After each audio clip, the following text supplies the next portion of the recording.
Alright, hello everyone, and now welcome to a game between TBCBM and Fly here on Last Refuge. TBCBM spawning as the blue undead player over here at what I will call, the 1 o'clock or 2 o'clock position. Meanwhile, Fly spawning as the yellow orc over here on the bottom left, and what I will call the 8 o'clock position. Now, let me know how game sounds and game balance is. I did make some adjustment and some changes. Maybe I need to increase my main mix just a little bit more.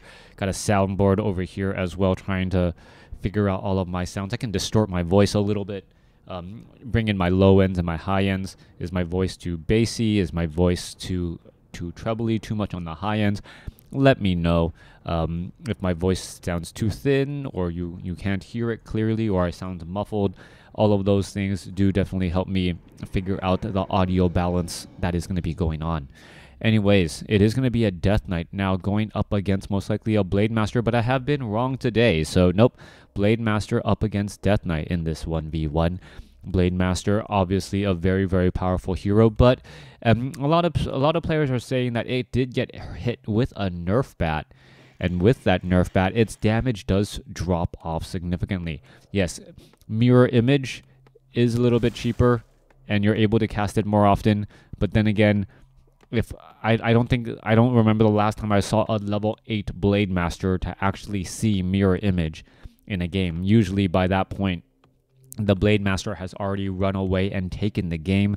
If it did in fact get to level 8, no one, I believe, ever tries to go mirror image first. As well, it's kind of a little bit of a lackluster ability. I don't know, perhaps if the mirror image actually did like half damage, it might be a bit scary, but at this stage and point in the game, well, the mirror image doesn't really do very much. Blade Master going to go ahead and clear out this 5-3-3 creep camp, or at least go after the Ogre Warrior. You can see the Forest Troll Trappers getting 2 ensnares onto the Grunt. Very nice play by...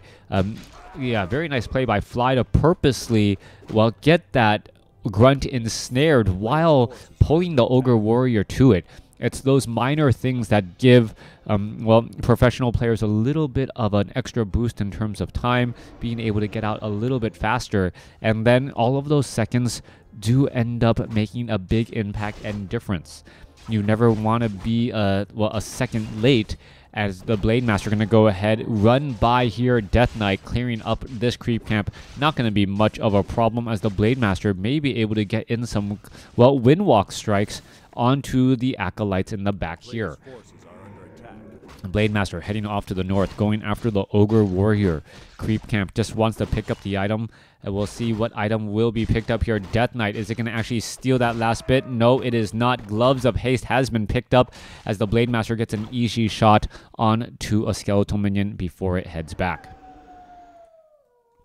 Grunts looking for where the undead could possibly be. There's the Death Knight.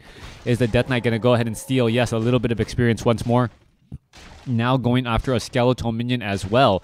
Skeletal minions are easy experience at this stage, and not going after the Forest Troll Trapper. Meanwhile, an illusionary Death Knight still wandering about here, as the Blade Master has done a good job just harassing that Death Knight, making him stay a little bit closer inside his base than he would normally like. Death Knight uses a Dust of Appearance, doesn't see a Blade Master, as all the units are, back down to the south. Blade Master going to go after this Null Assassin creep camp here. 5-3-3 shouldn't be too much of a problem. Also, Null over here should get taken down as well, as the Blade Master finally gets Critical Strike ready to go. Is the Blade Master, or is the Grunt even trying to attack the Null Warden? I do not believe so, as the Null Warden now down to sub 500 hit points. Death Knight sitting at level 2 should be able to clear out this creep camp here in just a moment. And it still will be shy of level 3, but he hasn't really invested that much into an actual army as of yet. Let's take a look at the total population. We are looking at 26 over 22. And yeah, the 22 supply army is rather small. 22 over 30 supply compared to 26 over 40. But once the Ultra of Darkness and more Crypt Fiends come out, their damage does cause a bit of problems later on for many, many players. Blade Master going after Null Warden number 1 and Null Warden number 2. That critical strike getting in 2 easy quick shots while eating through the chunk of the hit points. Meanwhile, on the other side of the woods right here, Death Knight looking to clear out this 5-3-3 creep camp. Death Knight may actually get to level 3 off of this creep camp, which would be incredibly beneficial. Level 2 Death Coil does do a lot more, but no, he's deciding to back off. Blade Master is right here, right now. Is it going to be ready to go? Blade Master now going after some of these extra units. Gets to level 3 on that Blade Master as a Death Coil could go down onto this Crypt Fiend. Crypt Fiend able to somehow slip away, get a Death Coil off as the units are once again in a mad, rad dash. Crypt Fiends, well, regrouping with that Death Knight. Death Knight purposely slowing himself down so that the Crypt Fiends do get that movement speed bonus. 31 supply for the Orc. Meanwhile, 27 supply for the Undead. Back down to the south here, Blade Master, Grunts all here ready to go. We are looking at a Bestiary. No Spirit Lodge, no second Bestiary as of yet. It does surprise me that there isn't a second Bestiary, as normally a lot of Orc players just transition from Tier 1 straight only into Tier 2 units. Death Coil attempting to save a Crypt Fiend right there. Now going after another Crypt Fiend once more.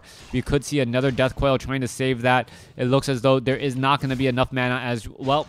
What unit is this? A Hex onto the Lich. Lich does end up getting Death Coil. There's that Frost Armor that was oh so needed. And now the Shadow Hunter. Well, are we going to see another Death Coil? Yes, we are. That Lich has absorbed so much damage. Is it going to be able to get away?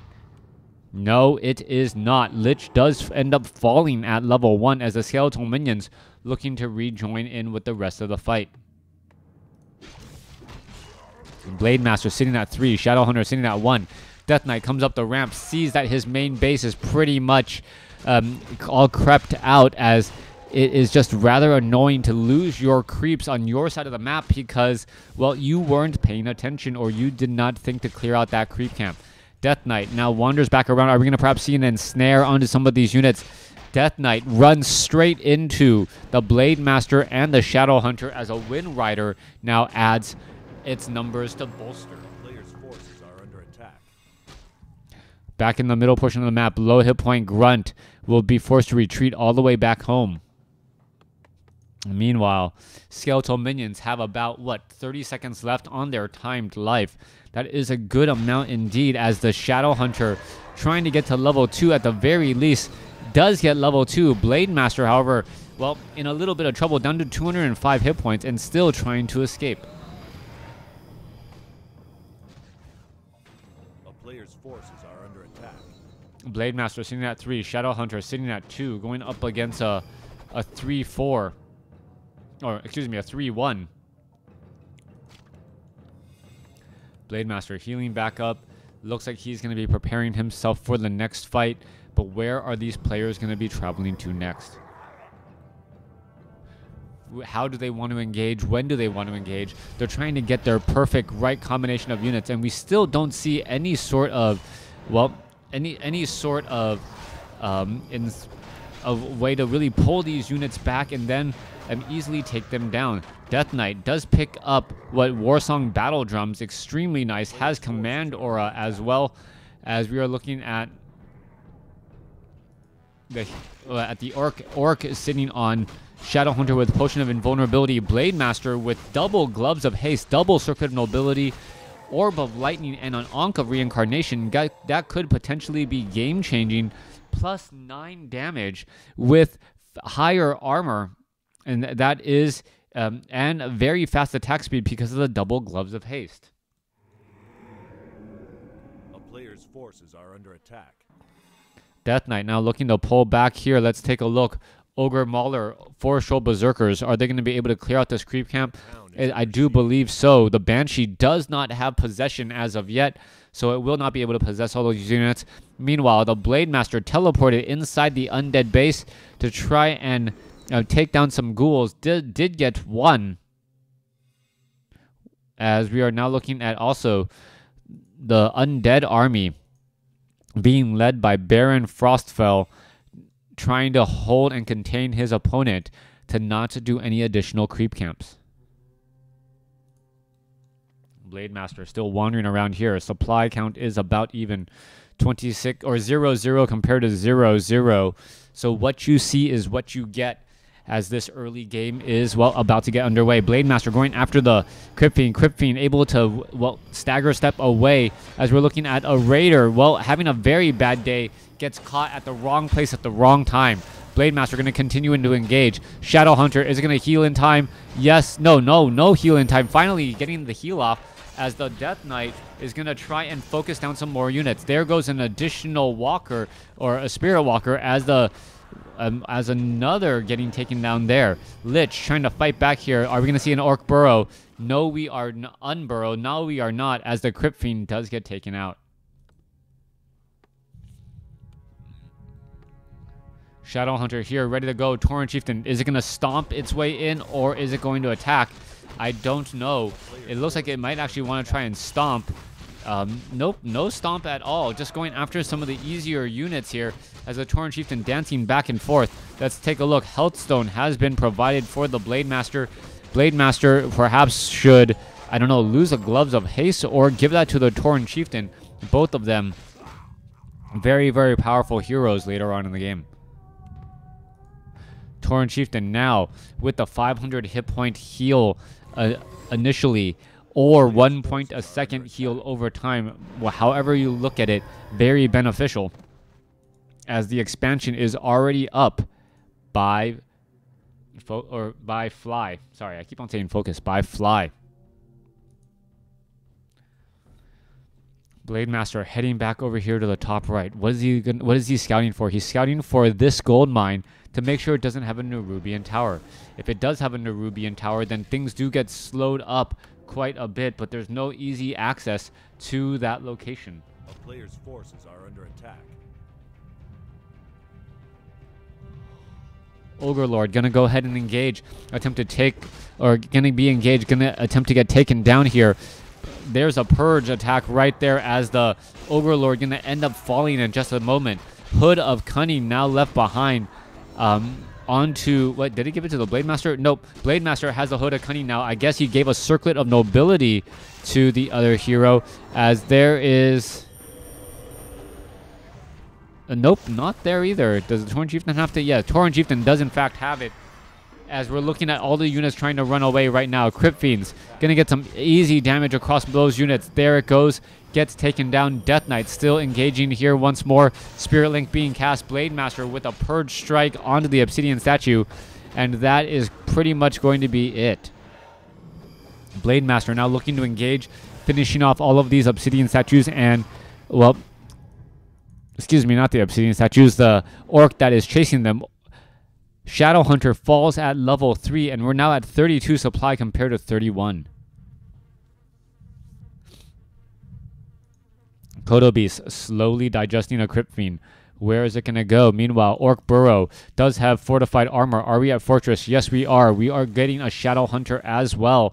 Healing Wave or perhaps Serpent Wards and Hex. Both of those are viable options, but at the same time, we all know which one is better, especially if you have a Blade Master who is trying to absorb a bit of damage.